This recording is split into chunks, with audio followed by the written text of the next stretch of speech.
Hey guys, this is SF and welcome to Impossible Mondays. This week is the new Impossible series, Cain, and my team is going to be Jabberwock, Hades, Pandora, and another Pandora, going both Evolve and Ascension.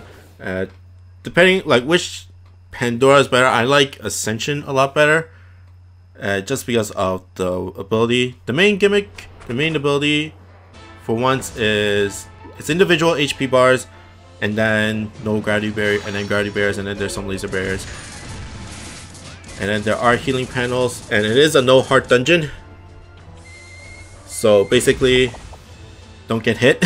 And there are wind.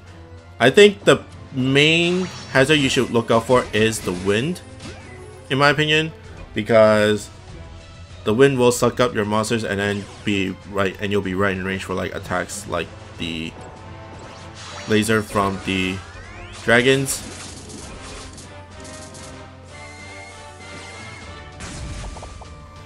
So I think no wind is the main gimmick, and then you don't have to really worry about gravity barriers. It's not that big of a deal, in my opinion.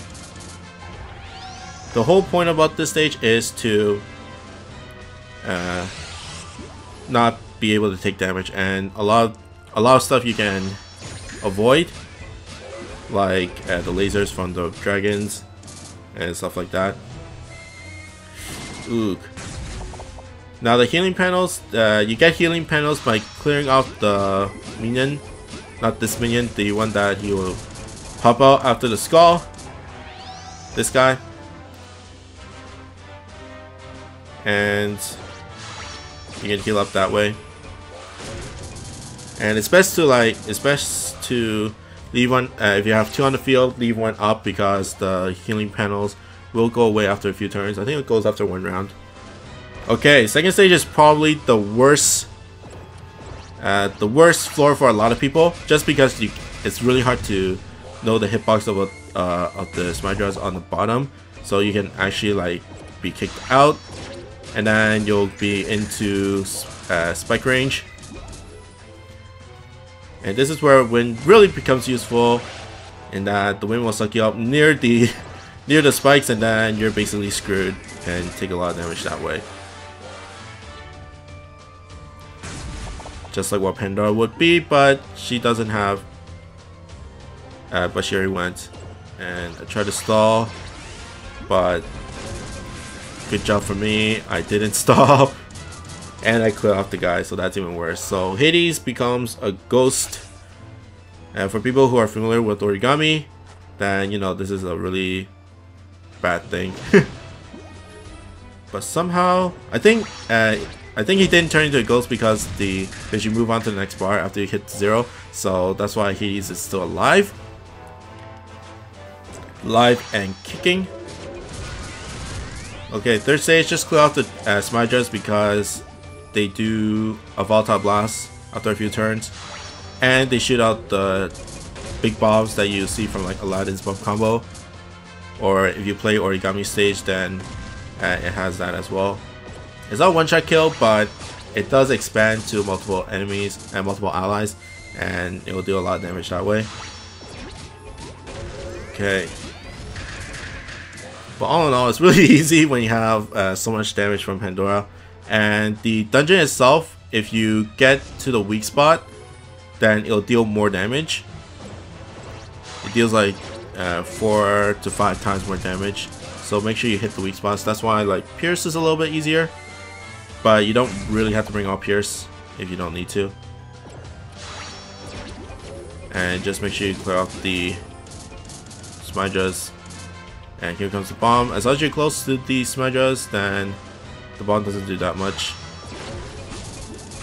Okay, there we go. Yeah, the bottom one is the bomb, and the top one is the volatile blast. Volatile blast is not one shot either, but you know, you don't want to take it.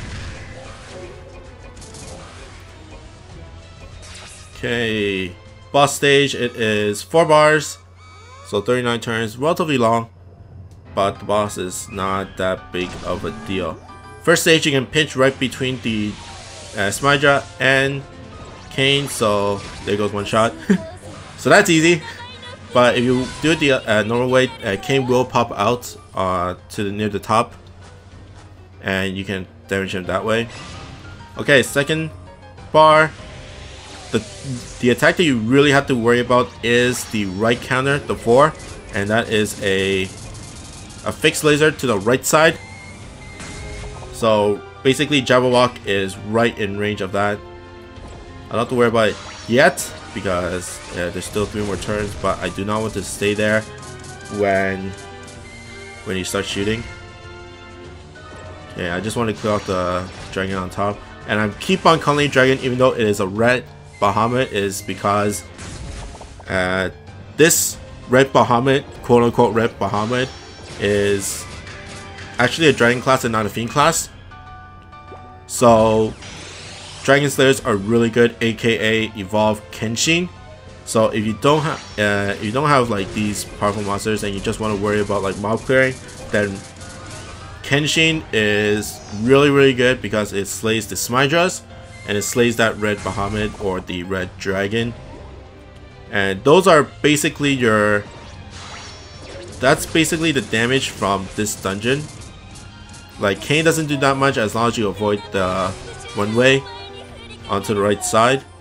And then of course he has a a 11 turn one-shot thing, but it's not really a one-shot attack either. Okay, third stage. The wind is in a really is in that position because it will suck your monsters into where that laser is. So if you don't have no wind, then it's going to be really rough. Like the wind will suck you in, and then the next attack will be the laser. Okay, next is Hades. Jabberwock is going to tank it, but I don't think it's going to one-shot. Yep, it's going to one-shot, especially with that second lock-on. The second one is a lock-on, it does 9,000 damage, but sometimes it doesn't lock on to the closest enemy, it lock on to whatever enemy it feels like. So if you turn into a ghost, then all your abilities are nulled. Like you're basically ability locked, and then you slow down, you deal less damage, and you cannot strike shot. And the only way to do it is only way to get back is by healing. So either with Pandora's Strain, well that's only for herself, the healing panels, or recovery monsters, or mend able berries.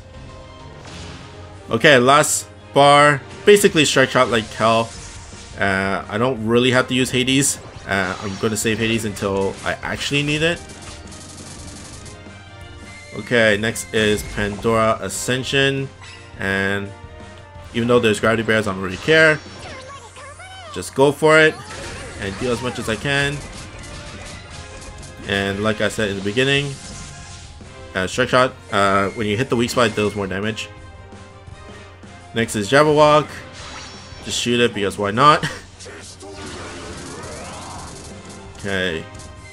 And then finally, Pandora for the finish. Now the good thing about Pandora or Meteor Strike Shots is that the wind is right on top, the wind machine is right on top of Cain, so it deals double the damage. So boom, 3.1 million onto Cain, and that is a one shot.